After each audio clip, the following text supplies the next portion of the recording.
Доктор Ненад Кнежевич, вработен во здравствениот дом Штип, тврди дека работното време на лекар не може да се измери, алудирајќи на министерот Азир Алију и неговата најава дека во здравствените институции ќе биде воведен фингерпринт за контрола на работното време. Мислам дека здравството не е институција во која прво треба да се воведе и да се експериментира со фингерпринт.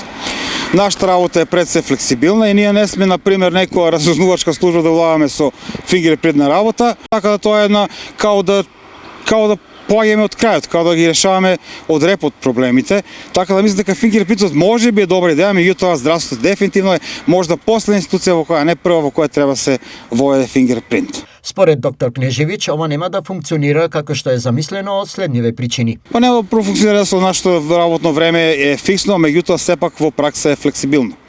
Значи некој може да работи, например, еден хирург може да има операција која ќе работи 1 сат, после он не може више да функционира цело, не може он да чека фингерпринт да става после 6 сат. Тоа е еден прост пример, например, да кажем. Прост пример.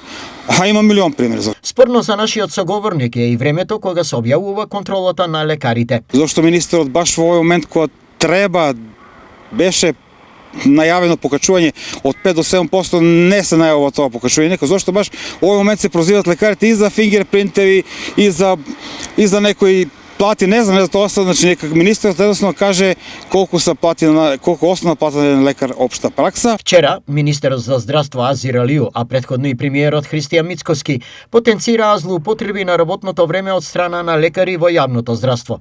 Според нив, нечии месечни примања стигнали до 10.000 евра, правејќи го месецот од 30 на 30 и неколку дена.